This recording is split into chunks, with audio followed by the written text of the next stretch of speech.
de la compagnie.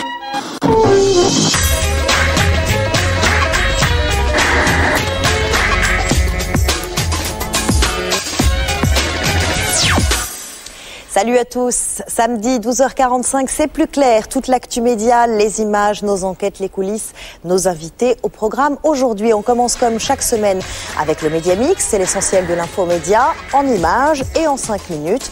Dans l'actu cette semaine, le départ du directeur général adjoint de TF1, Takis Kandilis. Le compte à rebours dans les rédactions avant les municipales demain. Et bien sûr, l'affaire de la semaine, Pékin Express, accusé de bidonnage, les témoignages et la riposte d'M6 plus clair fait le point. Comment faire bouger le bulletin météo? France 2 a son idée, une nouvelle présentatrice, Tania Young. Nous l'avons suivie à l'entraînement. Notre Zoom, c'est une plongée dans la Russie de Vladimir Poutine. Le pays a changé de président, enfin pas vraiment. Comment les médias ont couvert cette pseudo-élection? Reportage de notre envoyé spécial à Moscou. Sur le plateau de Plus Clair, un animateur un peu téméraire. Son défi, présenter les victoires de la musique sur une jambe. Nagui s'est blessé au ski, mais il n'a pas voulu annuler la cérémonie de ce soir. Et en plus, il est venu nous en parler. Et bien sûr, vos autres rendez-vous, le zapping, l'ITV Télé. Cette semaine, Valérie Benaïm et Michel Simès. L'Observatoire des séries, la Webzone et notre télé des voisins avec The Big Give, quand la générosité rapporte gros. Voilà pour le menu. On commence tout de suite avec l'actu de la semaine, résumé et mixé par Plus Clair. C'est le Média Mix préparé par Karima Hamzaoui et Théodore Bourdeau. C'est parti. Lundi à 20h50 sur TF1, un comédien faisait ses débuts dans un premier rôle. Mais qui vous êtes? Comment ça, qui je suis? C'est Jean-Luc Reichmann, bien sûr, le même que celui du jeu Attention à la marche, diffusé tous les jours à midi sur la même chaîne. Et là, c'est le drame. Mais non, Jean-Luc, la fiction Le Monde est petit a rassemblé 7 200 000 téléspectateurs ce lundi. Un résultat plus que satisfaisant, surtout sur la fameuse ménagère de moins de 50 ans qui vous a plébiscité. Vous avez raison, il faudra penser à faire un document, une plaquette, quelque chose avec ma photo. L'histoire, c'est celle d'un papa hyperactif plaqué par sa femme et qui doit se débrouiller seul pour la garde de sa fille. Reste maintenant à savoir si ce personnage pourrait devenir récurrent sur TF1. Réponse dans les prochaines semaines. C'est excitant, un nouveau programme quand même. Mardi sur France 2 à 20h50, Culture oblige sur le service public et vous avez pu suivre la saison 2 de la collection Chez Maupassant et ça donnait ça, Marianne Chazelle dans Le Rosier de Madame Husson. L'histoire de Rosière me tourne boule. Et vous l'avez reconnu, Régis Laspalès dans L'Ami Joseph. Je vais en avoir des choses à dire. Deux téléfilms adaptés de l'œuvre de Maupassant qui ont mis KO la concurrence. En tout, vous étiez plus de 7 millions de téléspectateurs à suivre cette soirée. Pas mal. Je suis si heureuse. Il faut dire que toute la semaine, il était difficile d'échapper à la déferlante Maupassant, d'abord par voie de presse, en veux-tu, en voilà, mais aussi dès dimanche dernier sur le plateau du 20h. Vous êtes Madame Husson, ça vous convient comme rôle? Parfaitement, j'étais très à l'aise parce que j'ai beaucoup de péchés à me faire pardonner. Tom. Alors, à mardi prochain. Et ce n'est pas fini, Maupassant revient la semaine prochaine, et comme d'habitude, quand ça marche sur France 2, la chaîne remercie ses téléspectateurs. Merci. Mardi, nouveau jeu de chaises musicales chez TF1. Takis Kandilis, le directeur adjoint chargé des programmes, démissionne. Il est remplacé par Laurent Stork, responsable des acquisitions de la chaîne. Vous êtes sûr? Oui, pourtant, Takis, c'est l'homme des cartons d'audience de TF1 comme Zodiac, la saga de l'été 2004, mais aussi Navarro, Julie Lescaut ou Joséphine Ange Gardien. Takis Kandilis a aussi connu quelques revers, notamment en septembre 2007. Takis Kandilis a été l'homme de l'hôpital, cette série qui a été un échec retentissant. L'hôpital, c'était le bébé de Takis Kandilis. En septembre, nous l'avions rencontré et il y croyait dur comme fer. Personnellement, je l'aime beaucoup. Je trouve qu'elle est bien tournée, bien jouée, bien réalisée, bien produite. A priori, ce n'était pas l'avis de TF1 qui lui a préféré des blockbusters américains. Presque logique donc qu'aujourd'hui, Laurent Stork remplace Takis Kandilis. Laurent Stork, qui est lui directeur des acquisitions et qui réussit absolument toutes les importations qu'il faut. Les experts, Grey's Anatomy, Lost et Ugly Betty. Tout ça sont des succès logiques. C'est Laurent Stork qui devient patron des programmes à la place de Takis Kandilis. Takis Kandilis rejoint le groupe Lagardère après 9 ans passés au sein de TF1, une chaîne où décidément une page est en train de se tourner. Vendredi à J-2 des élections municipales, première répétition à France 3 avant la soirée spéciale. Le problème avec les répétitions, c'est qu'on sait à peu près à quelle heure ça commence, on ne sait jamais à quelle heure ça se termine. Les présentateurs ont déjà leur marque, c'est le même plateau que celui des législatives l'an dernier. Bien sûr, il y a de l'économie, c'est aussi l'argent public. Non, il a été un peu refait ici et là, un peu rénové. Bon voilà, pour ces élections, franchement, ça passe très bien. En région, 24 rédactions sont mobilisées, soit 170 points de direct. Sur les municipales, France 3 se doit d'être à la hauteur de l'exercice. C'est une soirée qui va commencer à 18h40, qui va se terminer à 1h du matin. C'est ça le service public, c'est ça la différence avec les autres chaînes, les chaînes privées. Et encore une fois, n'importe quel téléspectateur dans n'importe quel coin du territoire pourra être informé en temps réel des résultats chez lui sur le plan national. Bonjour à tous et merci d'être avec nous pour ce premier rendez-vous des municipales 2008. En attendant le direct, France 3 répète sur des images de Canal+.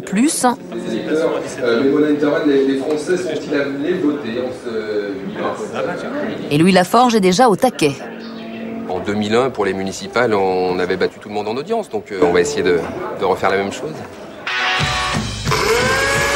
Mardi, Alexia Laroche-Joubert tournait un pilote de l'adaptation de ce jeu américain Singing Bee qui devrait être prochainement diffusé sur TF1.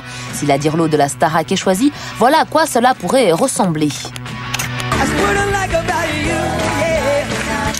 En attendant, jeudi, on apprenait qu'Alexia Laroche-Joubert quittait son poste chez Endemol en tant que directrice des programmes. À bientôt. Que va devenir Alexia Laroche-Joubert ? Eh bien, en créant sa propre société de production, elle rejoint aussi Stéphane Courby, l'ex-PDG d'Endemol France.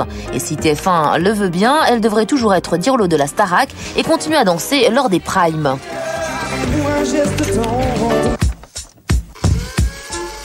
Lundi, tous les magazines télé ne parlaient que de ça. Le jury de la Nouvelle Star 2008, bien sûr. Une seule question en couverture. Pourquoi sont-ils aussi méchants ? Le 23 février dernier, nous recevions André Manoukian sur notre plateau. Nous lui avions parlé d'une candidate pas comme les autres. Extrait. Il y a une insistance chez elle, il y a quelque chose qu'elle comprend pas, donc on est obligé d'y retourner encore, et c'est terrible. Là, on est dans l'exemple typique du Spoons.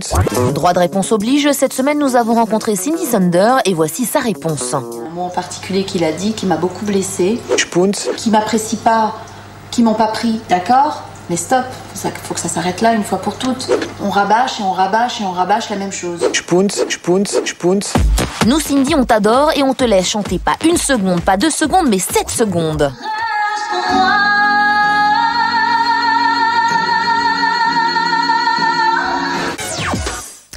Pékin Express, pour les amoureux de la télé-réalité, c'est sans conteste ce qui se fait de mieux dans le genre. Seulement voilà, mercredi, accusation très grave contre l'émission d'M6.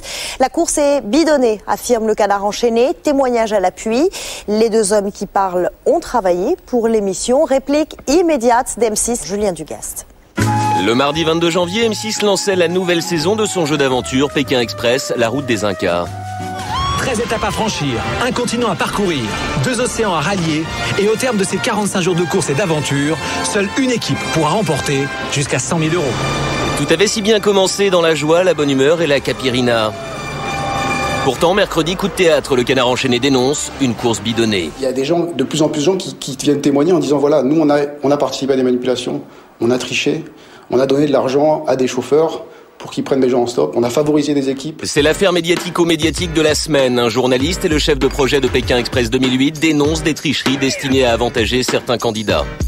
Ma crainte, ça a été de dire mais on est peut-être, je suis peut-être au milieu d'une vaste escroquerie puisqu'il y a à la fin 100 000 € à gagner. Pour les novices, petit rappel des règles. Vous ne disposez sur l'ensemble du parcours que d'1 € par jour et par personne. Cet euro ne doit vous servir qu'à vous nourrir. Problème, des chauffeurs auraient été payés par la production pour emmener des candidats. J'ai moi-même participé, été complice de cette tricherie. J'ai payé des voitures, donc on ne peut pas me dire le contraire. J'ai payé des voitures sur ordre de la rédactrice en chef. Une pratique qui, si elle a bien eu cours, va à l'encontre des règles de Pékin Express. Vous avez enfreint le règlement aujourd'hui à 2 reprises. Vous avez payé pour avancer. C'est totalement interdit. Et du coup, tous les médias s'engouffrent dans cette brèche. Mercredi matin, Stéphane Rothenberg soutient le programme sur Europe 1. Et je ne vois pas à quoi ça pourrait servir. C'est-à-dire que faire avancer des gens sur quelques kilomètres quand vous en avez d'autres qui avancent, ça ne les ferait pas passer devant. Le lendemain, Libération publie des témoignages de cadreurs qui corroborent la thèse de la tricherie. Pendant ce temps-là, dans Le Parisien, Philippe Stolz, le producteur de l'émission, se défend. Ça fait 3 ans que je suis sur le terrain et j'ai emmené des centaines et des centaines de techniciens en 3 ans. Et aujourd'hui, on apporte plus de crédit sur ces 3 personnes qui parlent ou ces 4 personnes qui parlent que sur les centaines d'autres personnes en fait qui sont parties. Et ça, c'est vraiment dommage parce que c'est préjudiciable et c'est pas ce qu'on veut par rapport à Pékin Express puisque le Pékin Express, c'est l'aventure. La justice pourrait prochainement trancher sur ce parole contre parole. Mais la vraie question finalement, c'est ce buzz va-t-il ou non booster l'audience de Pékin Express mardi prochain ?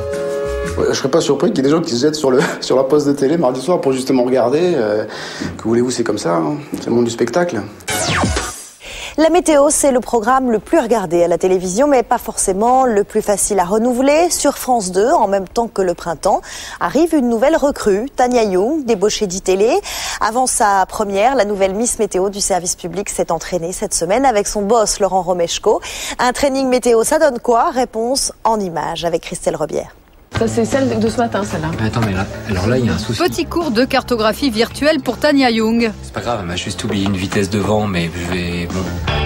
Depuis hier, elle est la nouvelle Miss Météo de France 2, le Patrice Drevet version glamour. Cet après-midi, cette agitation donc qui persiste sur la Corse avec des neiges à 1000 mètres d'altitude. Et ce soir à 20h, elle va se retrouver pour la première fois devant 4,5 millions de téléspectateurs. Je veux pas penser à ça. Je veux pas me perturber l'esprit avec ce genre de choses. Mais au fait, pourquoi elle ? Ce qui m'a convaincu, c'était sa maîtrise tout d'abord du discours météo. Bonjour à tous, ce mardi matin, une nouvelle perturbation. On va aborder le pays. Il y avait une faculté, une facilité également sur la présentation météo. Bien entendu, il y a le son, mais il y a aussi l'image. Les deux correspondaient.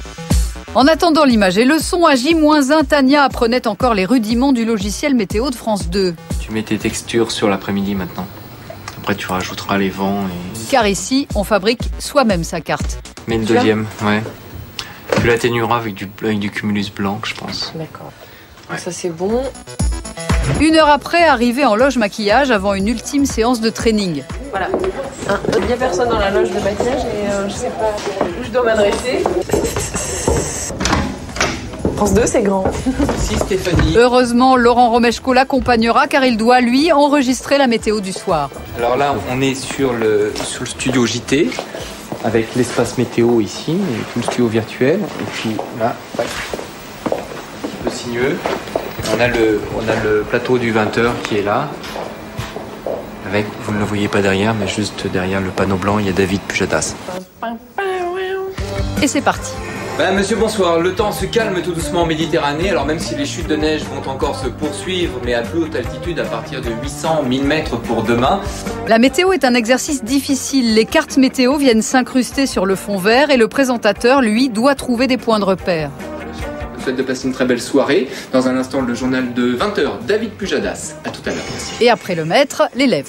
Madame, monsieur, bonsoir. C'est un temps typique de mois de mars qui se profile pour le week-end à venir. Cette situation, nous allons la retrouver demain matin avec toujours un temps agité sur la Corse et des vents assez forts sur le sud-est du pays. Bon, le terrain est encore un peu glissant, mais globalement... C'est bien. Ça, c'est une chose.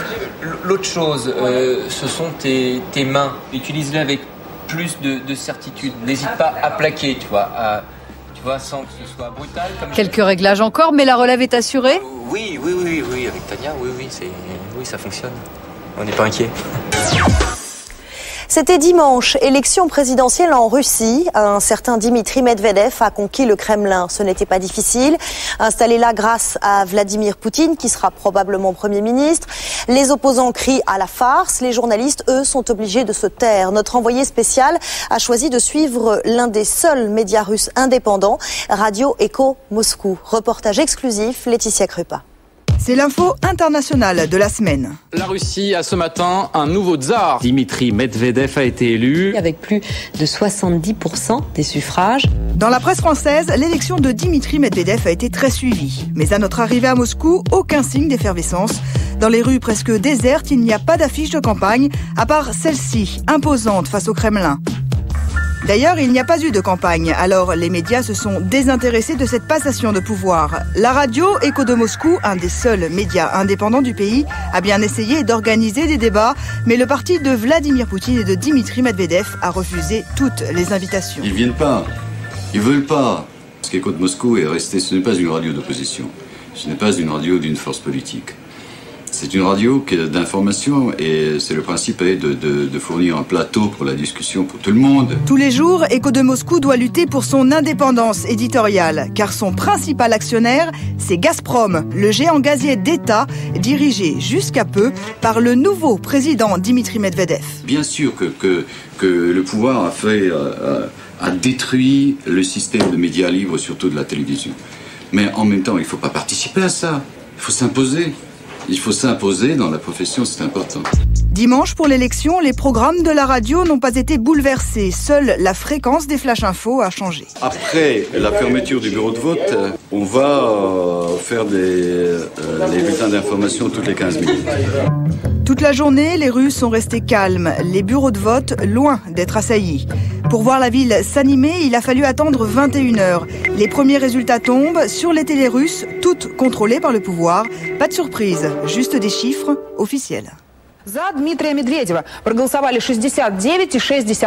Là encore, la radio Écho de Moscou va se démarquer. Elle est le seul média à parler de fraude.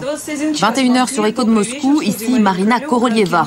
Selon les premiers résultats, la participation à l'élection présidentielle frôle les 70%, mais le parti communiste signale déjà des irrégularités au scrutin. Dans certains bureaux de vote, on aurait donné aux électeurs plusieurs bulletins de Medvedev. Devant le Kremlin, les télés étrangères enchaînent les duplex, mais l'accès est fermé aux autres journalistes. Nous passerons la barrière de sécurité grâce au correspondant de France 2, Laurent Boussier. Attends, tu peux comprendre ce que le policier nous accompagne. Ok, c'est pas si bas. Autour de la place rouge, la foule afflue, des jeunes principalement attirés par le concert donné en l'honneur de la victoire du nouveau président Dimitri Medvedev. Avant, j'étais pour Poutine, alors maintenant je suis pour Medvedev. J'ai voté pour Dimitri Medvedev, car avec lui, la Russie s'imposera dans le monde. Population conquise, population maîtrisée. Plus de 67% des voix, un triomphe pour celui qui a fait toute sa carrière dans l'ombre de Poutine. C'est ce que va montrer Laurent Boussier dans son reportage. En Russie, la politique est aussi une affaire de com'. L'image qu'on retient ce soir, c'est celle des deux traversant la place rouge sous la neige. C'est l'image que vont retenir les Russes en tout cas. Ça me semble clair parce que c'est une image forte. Ils ont parfaitement maîtrisé la communication de cette élection de bout en bout. Ils sont très forts. Ce sujet, c'est pour quand ? Là, c'est pour le 23h, c'est-à-dire c'est pour dans 10 minutes. Et demain matin, au Télématin. Minuit et quart, retour à Écho de Moscou. Ce soir-là, les deux responsables de la radio sont plutôt désabusés. C'est la campagne la plus ennuyeuse que j'ai eue. Chaque campagne présidentielle finissait ici par une grande fête avec les candidats, avec les politologues, avec les journalistes, avec les télévisions, etc. Aujourd'hui, c'est rien. Personne ne veut venir parce qu'à quoi dire. Le rédacteur en chef adjoint, lui, choisit l'ironie pour résumer la soirée. Bon, un petit concert, petite intervention, des petits jeunes, des bus, des cars qui les amenaient de partout. Un étudiant qui a appelé en direct de l'université technique. Il a dit mais chez nous, on recrutait les gens pour ce concert. Pour 1500 roubles. C'est pas mauvais pour les étudiants. 1500 roubles, c'est l'équivalent de 40 €. Le lendemain, lundi, ce sont les mêmes étudiants que nous retrouvons sur les quais de Moscou. Les Nachi, jeunesse pro-poutinienne, instrumentalisée par le pouvoir. On va à l'ambassade des États-Unis pour leur dire « Arrêtez la provocation, mêlez-vous de vos affaires ». Dans la presse russe, aucune critique, aucune allusion aux fraudes électorales. Seule une question est posée. Comment Medvedev et Poutine vont se partager le pouvoir ? Début de réponse peut-être avec cette image qui a fait le tour du monde. Je vous félicite pour votre victoire. Merci pour vos félicitations, mais je pense que le résultat de ces élections traduit la confiance des Russes grâce au travail accompli. Les journalistes d'Écho de Moscou, eux, continueront à critiquer librement la politique du Kremlin, même s'ils savent qu'il y a des risques.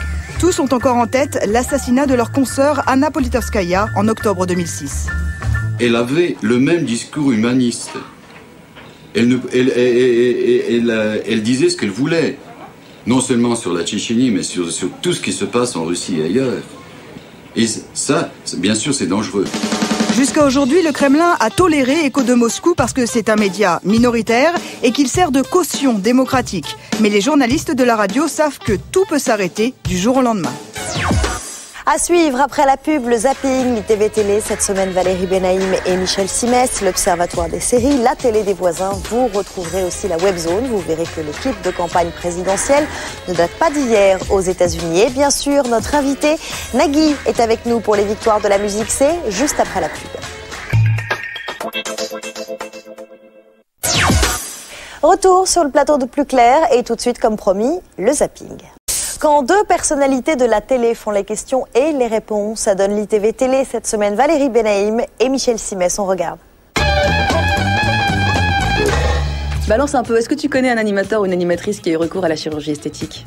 Les frères Bogdanov, mais je sais pas qui est l'animateur et qui est l'animatrice. Est-ce que tu kiffes Ingrid Chauvin ? Je la kiffe grave. Alors j'aimerais savoir le produit pour lequel tu accepterais de faire de la pub. Les slips Sloggy. Et dis-moi le produit pour lequel tu ne feras jamais de pub. Un string Sloggy. À part la tienne, quelle émission aimerais-tu présenter ? Secret d'histoire sur France 2. Quel animateur ou animatrice du PAF embrasserais-tu sur la bouche, coquin ? Laurence Ferrari. Est-ce que tu as déjà utilisé ta notoriété pour avoir une bonne table au restaurant ? Bah bien sûr. Mais non. Enfin, de temps en temps... Enfin, non. Non. C'était quand la dernière fois que tu as pleuré devant la télé ? En regardant un match du PSG. Est-ce que pour toi, la télévision est un univers impitoyable ? Pas la télé, c'est pas un univers impitoyable. En revanche, il y a certains JR qui y travaillent qui la rendent impitoyable. Quelle est ta marionnette préférée au Guignol ? Michel Denisot. Si Nicolas Sarkozy devait présenter une émission de télé, ce serait laquelle ? Une émission de speed dating ? Avec quelle personnalité t'a-t-on déjà confondu ? Par évident, Michel Croton. Bip bip. Quel est, à part moi, l'animateur télé que tu aimerais relooker ? Jean-Luc Reichmann, mais c'est un copain, hein, parce qu'il manque un petit truc. Il manque pas grand-chose, mais il manque un petit truc, Jean-Luc. Je suis désolée. Non, parce que dans la vie, c'est bien quand il s'habille dans la vie. Quel est ton rituel avant de passer à l'antenne ? Est-ce que tu demanderais à la Valérie Damido de redécorer ton appart ? Pourquoi pas, mais si elle parle pas, ouais. Les animateurs télé sont-ils plus de droite ou plus de gauche ? Ça dépend, avant ou après la chute dans les sondages. Quelle est l'émission télé que tu aurais aimé inventer ? Le journal du Hard. Voilà, interview croisée réalisée par Alexandre Pérez. Depuis lundi dernier, Valérie Benaïm est tous les soirs à 19h50 sur Direct 8, Culture VIP. Michel Simès, lui, présente le magazine de la santé et Allo Docteur. C'est du lundi au vendredi de 13h35 à 15h sur France 5. Vous connaissez les experts, FBI porté disparu ou encore Cold Case, mais de l'avis de tous les critiques, The Wire est de loin la meilleure série policière américaine. C'est aussi la préférée du candidat Barack Obama. The Wire, sur écoute en VF, c'est le travail, mais aussi la vie quotidienne des policiers de Baltimore. Et pour cette 5e saison, la série nous emmène dans les coulisses du journal local, le Baltimore Sun. Vincent Calvet.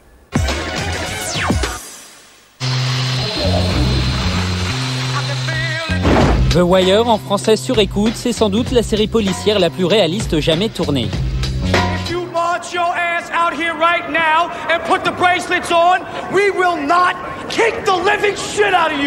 La série est diffusée sur la chaîne américaine HBO depuis 2004 et en France, on l'a vue sur Jimmy. L'un des décors principaux de la 5e saison, c'est la salle de rédaction du quotidien Le Baltimore Sun. It's 2 o'clock. I need budget lines in case anybody's threatening to commit an act of daily journalism. Le journaliste américain Bruce Crumley, correspondant en France pour Time Magazine, a regardé pour nous plusieurs scènes. Je vois des choses que je reconnais de ma propre vie dans les salles de rédaction. Par exemple, le rédacteur qui raconte des histoires drôles mais véridiques. I'm sorry to bother you, Mr. Mayor, but my desk wants to know. Oh shit, I see it. So, finally, Tom Del Santo, he puts his ear down to his desk like this, he says, "My desk tells your desk to go fuck itself." Je rappelle, on avait une columniste à Time qui malheureusement est morte il y a 2 ans, mais qui a couvert la Maison Blanche pendant 40 ans. Et les histoires, les anecdotes qu'il pouvait raconter, mais c'était génial. We can't evacuate people. A building could be evacuated. To evacuate a person is to give that person an enema. Les vieux qui voient tout de suite l'utilisation d'un mot qui est non correct. Moi, j'ai au moins une douzaine de choses pareilles où j'ai appris que j'ai mal... j'utilisais une phrase qui n'était pas l'anglais correctement. That's right.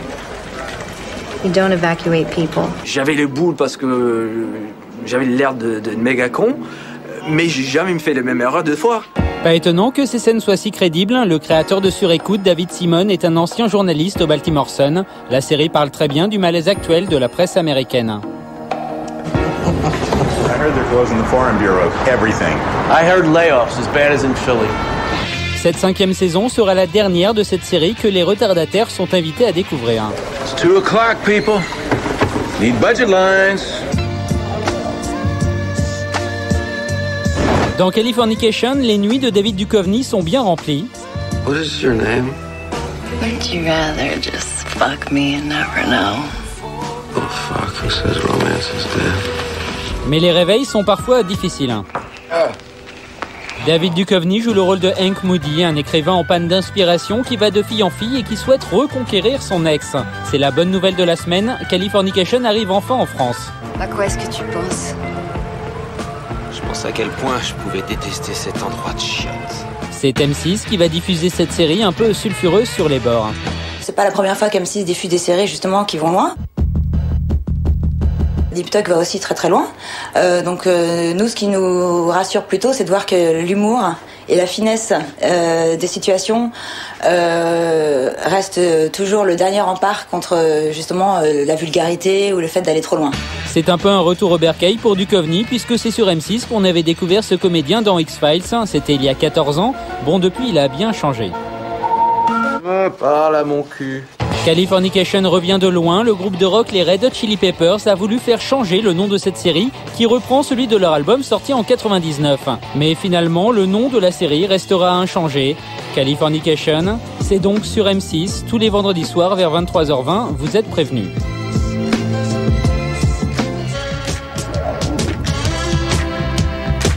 Dimanche dernier, sur la chaîne américaine Fox, c'était la diffusion du premier épisode de la nouvelle série Unhitched, une série plutôt attendue car produite par les frères Farrelly. Les rois de la comédie un peu lourde mais bon enfant. On leur doit Dumb and Dumber et Marier à tout prix. Ils ont produit cette série sur un trentenaire qui vient de divorcer. On retrouve ici les ingrédients des films de Farrelly, même si le tout reste bien plus sage. Malgré la présence en guest d'un grand taré de la télé américaine, Johnny Knoxville, le héros de Jackass. 7 millions de téléspectateurs ont suivi ce premier épisode, un résultat plutôt décevant. Il marche sur des béquilles mais sera sur scène 4 heures durant ce soir. Nagui n'allait pas laisser un stupide accident de ski lui gâcher ses victoires de la musique. Ce n'est pas la première fois que Nagui produit le spectacle, mais la première fois qu'il le présente seul. Alors comment va-t-il faire ce soir? Comment va-t-il faire pour ses autres émissions? Son agenda est surchargé. Nagui est venu nous en parler sur le plateau de Plus Clair. Des béquilles et du planning. Avec ses béquilles. Bonjour Charlotte. Merci d'être venu avec vos béquilles. Je vous en prie, c'est comment des ça choses. Va? Ça va comme des centaines de milliers de personnes parce que je me rends compte qu'il y a plein de gens qui ont eu des problèmes de genoux, de ligaments, de déchirures. C'est pas bien grave, il y a des choses beaucoup plus graves dans la vie, mais C'était au ski, donc racontez-nous ce qui s'est passé. Je ne me rendais pas compte de l'importance de la mobilité pour la télé. Oh, rien, enfin, voilà, sale neige, fixation trop serrée, et à 2 à l'heure. Peut-être la tête ailleurs. Non, ça c'est une vanne que je fais en disant que c'était à 2 à l'heure, mais non, c'est vraiment dans une descente, et puis le corps va dans un sens, le pied dans l'autre. Et ça fait crack. Ça a passionné la presse. Alors cette semaine, l'accident de ski, Nagui. Sincèrement, j'y suis pour rien. Très honnêtement, c'est arrivé la semaine dernière et sur la piste, au moment où j'étais seul à ce moment, précis de l'accident, et il y a deux, trois personnes qui sont passées et qui sortent leur portable. Je me dis, c'est sympa, ils vont appeler les secours. Non, ils font des photos. Donc, j'ai trouvé ça bizarre comme réaction, un tout petit peu. Et c'est vrai qu'après, il y a des choses qui me sont passées par la tête, comme que va-t-il se passer professionnellement dans les 15 jours, 3 semaines qui viennent, surtout quand les médecins vous annoncent que vous en avez pour 6, voire 8 semaines au minimum. Alors, vous avez dit que la première chose à laquelle vous avez pensé, c'est le boulot. Oui, c'était pour moi un problème de responsabilité. En tout cas, vous l'avez dit, hein, vous avez un planning super chargé. Les victoires de la musique, donc ce soir, on va en parler dans un instant. Il y a aussi les enregistrements du jeu quotidien, de la mi-journée. Tout le monde veut prendre sa place. Taratata. N'oubliez pas les paroles. Vous allez faire comment ? Et Virgin Radio tous les matins. Et Virgin Radio tous les matins. Et ben on va faire comme tout le monde, on va le faire un tout petit peu lentement pour se déplacer, en prenant sur soi, en travaillant, en comptant sur les gens qui sont autour. Et pour revenir sur la com, encore une fois, je préférais donner une interview précise pour dire que voilà, il y a eu un accident, tout va bien, pas de rumeurs. Ça n'a pas empêché certains journalistes de vouloir en rajouter avec des photos dramatiques et annonçant c'est la rançon une du grave. Succès. Non, c'est la rançon de la presse qui, à un moment donné, cherche de quoi elle peut parler. Mais c'est pas une opération de com que j'ai faite, je vous promets. Bon, ça marche fort en tout cas pour vous en ce moment. Jeudi, c'était la 500e de Tout le monde veut prendre sa place. C'est tous les jours à midi pile sur France 2. Record historique d'audience en février, 22,5% de part d'audience. Est-ce que vous êtes fier de faire un jeu 100% français? Je dois être sincère. C'est bien, mais c'est pas l'essentiel. La leçon à tirer de l'expérience de Tout le monde veut prendre sa place, et de continuer d'ailleurs, c'est qu'il faut laisser le temps à une émission, même à un jeu, de trouver ce rendez-vous, son public, et de s'installer. Les premières audiences étaient plutôt autour de 11 ou 12%, pour arriver à faire le double ensuite au bout d'un an, un an et demi. Ça prouve que tout ne peut pas commencer du jour au lendemain à 25 ou 30% de part de marché. Est-ce que les relations sont bonnes avec la direction, Patrick de Carolis, Patrice Duhamel, en ce moment? Excellente. Vous avez discuté avec eux de cette réforme, de la suppression de la publicité sur le service public. Vous en pensez quoi? Le fait est que le lendemain de la déclaration de notre président, j'étais dans le bureau de Patrice Duhamel pour un rendez-vous. Et il y avait 2 de France Télévisions. Voilà, et il y avait Patrick de Carolis et Patrice. On en a parlé un tout petit peu. Il y avait ce côté un peu chaos debout que tout le monde pouvait ressentir, à juste titre.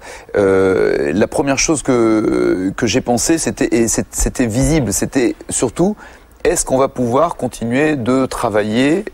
Et si oui, sur quel genre de programme? Et si oui, avec quels moyens? Ce sont des questions assez simples. Quand vous dites dans le JDD dimanche dernier, si la décision est prise de diffuser des documentaires animaliers ou des directs de danse classique, je dois avouer que je suis pas très douée pour les entrechats. Et je rappellerai, je rappellerai ceux à qui j'ai dit non il n'y a pas si longtemps. Vous dites pas qui ni quand.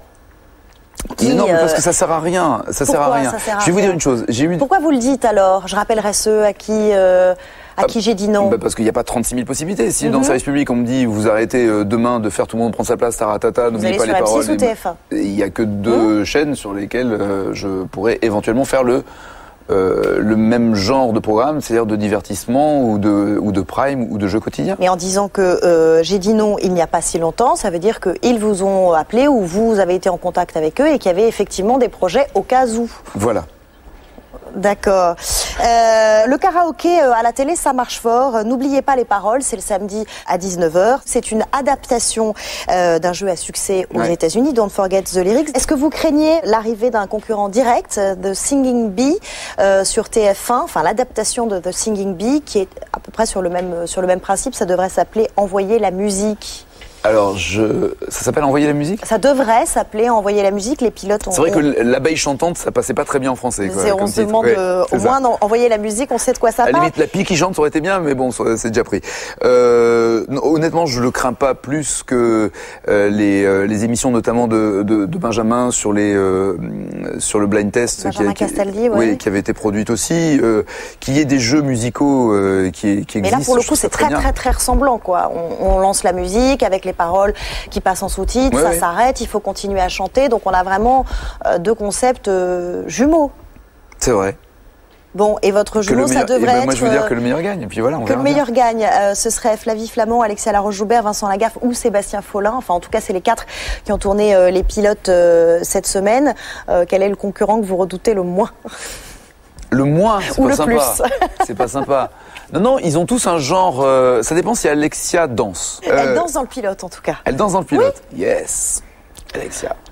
Le retour de Lagaffe, ça sera un bel événement, oui. Ça sera un bel événement. Flavie fait des variétés, elle les tient bien. Sébastien est quelqu'un qui, au-delà d'un problème capillaire, je blague, et j'aime beaucoup Sébastien, est quelqu'un de brillant, d'intelligent, et que j'ai eu la chance de connaître sur une station de radio et hors antenne, et qui est, voilà. Mais après, il faut Faut voir. Oui, parce que pour qu'une sauce prenne, c'est pas de juger des animateurs, de juger un concept, c'est le bon animateur qui va avec le bon concept. Alors, par rapport à votre concept, l'adaptation de N'oubliez pas les paroles, comment vous définiriez la Naggy's Touch? Je suis extrêmement schizophrène, mais alors pas assez pour vous donner une réponse à cette question. Qu'est-ce que vous avez voulu apporter à ce programme alors? Je sais pas. J'ai juste voulu m'amuser, mélanger deux genres. C'est instinctif chez vous, c'est mélanger deux genres que j'adore, c'est-à-dire le jeu et la musique. En ce moment, si on fait le bilan, ça marche bien, ça marche très bien même, ça n'a pas forcément toujours été le cas. Absolument. Est-ce que vous parleriez d'un retour en force? Comment vous l'expliquez? Comment je l'explique? Uniquement par le travail. Uniquement par le travail et par le côté, comme diraient les joueurs de foot, on ne lâche rien. Voilà. Quand il y a eu un passage à vide dans les années 90... Non, c'est pas dans les années 90, c'est plutôt 2000. Non, c'est plutôt 2000. C'est-à-dire qu'il y a eu, après la période brosse à dents, il y a eu l'erreur commise à TF1, ouais. Ensuite nulle part ailleurs pendant un an, et le flottement, voilà, en 2000 donc, et après le flottement est arrivé là en 2001-2002 où j'avais vraiment, j'angoissais en me disant mais est-ce qu'il faut pas que j'arrête? Ah oui, carrément, vous avez douté à ce point-là, vous avez pensé à tout arrêter? Mais quand vous passez des coups de fil et qu'on vous prend même pas au téléphone, on vous rappelle pas, ou pire, ce que l'on m'a fait, je crois que la chose la plus humiliante, ça a été d'attendre pendant 3-4 semaines d'avoir un rendez-vous avec un directeur de chaîne, de finalement obtenir un rendez-vous, d'arriver au rendez-vous et d'attendre un quart d'heure, une demi-heure, 1 heure, 1 heure et quart. Comme un débutant, c'était avec quelle chaîne? Et que à la fin, on vienne vous voir en vous disant, finalement, il ne pourra pas vous voir. Revenons à ce soir. Les victoires de la musique, vous êtes celui à qui l'on confie année après année la cérémonie et malgré votre blessure, vous avez participé aux répétitions cette semaine. On était là, les coulisses des préparatifs, en images, Julien Dugast. Et jeudi après-midi, au Zénith de Paris, on s'activait pour les répétitions de la 23e édition des victoires de la musique. S'il vous plaît, on libère les axes caméra pour la lumière. À J-2, le réalisateur Gérard Pulicino doit être partout sur scène pour effectuer les derniers réglages avec les artistes. Ici, c'est Christophe Maé.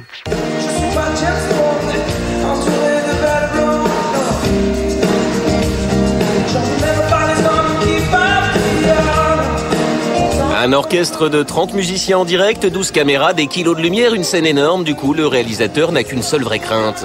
Même si on bétonne au niveau technique, on sécurise, on double nos moyens techniques, il y a un moment où on n'est jamais à l'abri d'un problème technique. Donc c'est ça en fait qu'on redoute dans un direct de cette envergure.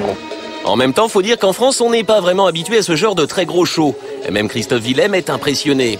Pourtant, la Tortue est coutumière des émissions de télé où l'on chante. Une grosse cérémonie comme ça, je veux dire, il y a MTV qui fait des trucs, VH1, il y a plein de chaînes musicales. En France, on n'en a pas beaucoup. Donc c'est vrai que quand on a l'opportunité d'avoir une exposition comme celle-ci, forcément, c'est super plaisant d'en faire partie. Pendant ce temps-là, en régie, Gérard Pulicino rôde son clavier qui lui sert à sélectionner ses caméras, le même qu'il utilise depuis 15 ans pour Taratata. Mais les victoires, c'est surtout l'occasion pour certains artistes d'apparaître pour la première fois dans un très gros prime de variété. Je sais pas, je suis un peu perdue, je sais pas exactement où on est là. C'est grand, non? C'est grand. C'est le cas de cette jeune artiste, Émilie Loiseau, nominée dans la catégorie Révélation de l'année. Moi, je réalise pas trop là en fait. Là, je vais jouer ma chanson avec les musiciens. C'est un peu comme un jeu. Je pense qu'après-demain, ce sera un peu différent.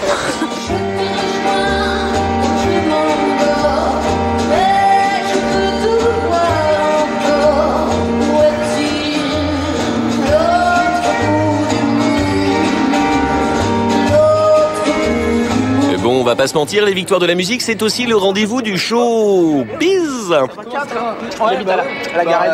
La preuve avec Michael Youn, un fan des victoires. On peut en parler loin de Nagui et Pulicino parce que ils sont juste là. C'est pas nous. Non, j'ai toujours regardé les victoires tous les ans. C'est vraiment mon émission préférée. J'adore. Je m'endors pas. Gilles Bressan nous a rejoint. Vous êtes président de l'Association des victoires de la musique, 23e édition. Bonjour. Bonjour. Est-ce que vous avez eu peur quand vous avez appris que Nagui s'était blessé? Après, elle dit oui, les médias ne font pas trop autour de la blessure. Bon, je vais te dire, j'ai pensé meilleur présentateur que skieur, premier truc. Ensuite, j'ai eu peur pour lui. Sur le côté, est-ce que quel risque pour l'émission? Franchement, jamais douté. Je le connais et j'ai pas douté une seconde qu'il assurerait. Vraiment. Est-ce qu'il va y avoir des aménagements particuliers au Zénith ce soir, justement, pour pallier votre difficulté à vous déplacer, Nagui? Je suis désolée de... Les rampes, les victoires de la musique, quand même, c'est la fête des artistes. Donc, on est là pour présenter les artistes, qu'ils jouent, qu'ils soient dans les meilleures conditions possibles. Et on tend, vous savez qu'on a toujours un débat sur le rythme de l'émission, et on tend plutôt à réduire le temps où on parle, le temps, les raccords plateaux. Tout à fait. C'est 1 minute par intervention de remerciements. Enfin, en tout cas, avec le travail qu'on fait avec Nagui depuis l'année dernière, c'est de donner le maximum de place à la musique. Des hommages sont prévus à Henri Salvador, Carlos et Fred Chichin. Vous avez choisi quel angle, quelle façon de leur rendre hommage? C'est toute la problématique des hommages qui est qu'évidemment, ça ne se ressemble pas, que d'abord ça ne répond pas tout à fait au même caractère artistique. Donc, écoutez, sur Fred Chichin, on a fait un magnifique tableau avec les plus grands guitaristes français qui vont venir et rendre hommage à Fred qui nous a quittés. Et puis Vanessa Paradis qui va chanter Syracuse. Tu balances tout, d'accord. D'accord. Et à toi pour Carlos. Non, mais gardons une part de surprise et de magie. Merci en tout cas d'être venu nous parler de ces victoires de la musique. On va passer à tout à fait autre chose. Notre télé des voisins.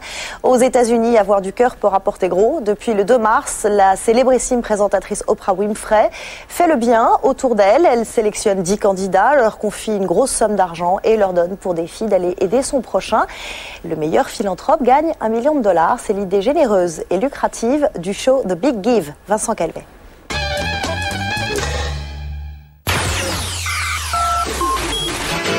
Dimanche dernier, sur la chaîne américaine ABC, il fallait donner sans compter. What would you do if someone handed you a bundle of money, but there's a twist? You have to give all that money away. C'était la diffusion du premier numéro de The Big Give, une nouvelle émission de télé-réalité produite et présentée par Oprah Winfrey, l'une des femmes les plus puissantes de la télé américaine. Ce projet, visiblement, lui tient beaucoup à cœur. This is a show designed after my own heart. Le principe, demander à des candidats de réaliser le rêve de parfaits inconnus, bref, faire le bien. S'il y avait une émission de télé-réalité sur la gentillesse, les gestes de la gentillesse, l'approche de la gentillesse, je suis convaincu qu'il y a beaucoup de gens qui, par mimétisme, s'y mettraient. Tout commence avec un casting façon Nouvelle Star où l'on recherche des candidats pleins de bonnes intentions et venus d'horizons différents. I made my first $1 million before I graduated high school. In the Army, I was a captain. I also led 126 soldiers in Iraq. As a pageant contestant, I have faced some competitors. I've had my dress cut up. Et c'est Oprah Winfrey en personne qui prévient au téléphone chacun des 10 candidats sélectionnés. Oh my God! Oh! Are you serious? Yeah! Okay, sorry. Leur première mission, améliorer la vie d'un parfait inconnu avec $50 000 en liquide. Les candidats doivent donc absolument faire le bien devant les caméras, mais la vraie morale ici, c'est un peu donner plus pour gagner plus. What they don't know is at the end, I'm going to surprise the winner with $1 million. Le petit ennui, c'est qu'on donne de l'argent pour le faire. Or, au fond, on doit donner rien du tout, puisque la récompense qu'on a, c'est le sourire de l'autre. Évidemment, comme tout programme de télé-réalité qui se respecte, tout cela se termine par une élimination. Marlène a dû quitter l'aventure, il faut croire qu'elle n'a pas été assez gentille. We said in the beginning, you either have to give big or you go home. Avec 15 700 000 téléspectateurs dimanche soir, The Big Give s'est classé en tête des audiences. Les bons sentiments ont un bel avenir à la télé, ça fait chaud au cœur. Pendant que Barack Obama et Hillary Clinton continuent leur lutte au coude à coude pour la candidature démocrate, petit coup d'œil dans le rétro. Un site nous permet de revoir tous les clips de campagne des candidats à la présidence depuis 1952 et l'élection d'Eisenhower. forpresident.tv, c'est 50 ans de com présidentielle à l'américaine. Extrait Théodore Bourdeau. Quoi de neuf dans la webzone? Hillary Clinton, Barack Obama, décidément impossible de les départager. Dans la course à la présidentielle, la com joue un rôle essentiel et ce n'est pas nouveau. La preuve avec ce site, forpresident.tv, qui propose une compile de toutes les vidéos de campagne des présidents américains depuis les années 50. L'occasion pour nous d'une étude de style. 1953, Eisenhower. 1961, Kennedy. Deux présidents qui font de la politique en musique. 1963, rien à voir, Lyndon Johnson remporte l'élection avec un clip plutôt flippant. Vote for President Johnson on November 3rd. Il faut aller jusqu'en 1977 pour trouver quelque chose d'un peu plus Hollywood avec Jimmy Carter, chemise de cow-boy à la Steve McQueen. Les années 80 avec Ronald Reagan qui joue la carte du conceptuel bizarroïde. For some people, the bear is easy to see. 1989, George Bush père débarque à la Maison Blanche grâce à un clip en famille bien larmoyant. 1993, Bill Clinton ressort un vieux carton de photos vintage pour fabriquer sa vidéo de campagne. Et les années 2000, George Bush Jr. donne dans la bande-annonce internet quasi tectonique avant l'heure. Aujourd'hui, en 2008, c'est du côté d'Hillary Clinton qu'il faut chercher la nouveauté avec cette vidéo. C'est Jack Nicholson qui apporte son soutien à la candidate avec un montage de ses plus grands rôles. Et ça marche, le clip a été visionné plus d'1 million de fois. I'm Jack Nicholson, and I approve this message. À part ça, dans la webzone, la semaine dernière, Paris Première rediffusait un épisode de l'émission Paris Dernière dans lequel l'actrice Marion Cotillard remettait en cause les attentats du 11 septembre. Sur le net, la presse française annonçait une polémique géante, mais en fait pas du tout. À part quelques blogs américains reprenant l'info, pas grand-chose. Sur Facebook, un groupe demande que l'Oscar soit retiré à l'actrice française, mais il ne réunit que 9 membres. La loose. Sur les sites de partage, on trouve quelques vidéos en rapport avec l'affaire, mais pas toujours très crédibles. Là Marion, qu'est-ce que tu dis, qu'est-ce que tu fais? Le buzz anti-Cotillard n'a pas vraiment pris et pourtant sur le net on a trouvé cette vidéo, une interview donnée par l'actrice au New York Times juste avant les Oscars, où l'on se rend compte que Marion Cotillard est juste un peu givrée, tendance rigolote. I think that my brain stopped. Voilà, plus clair, c'est fini. Vous pouvez retrouver les meilleurs moments de l'émission sur le site canalplus.fr. Je vous retrouve samedi prochain, 12h45. Et d'ici là, ouvrez grand vos yeux.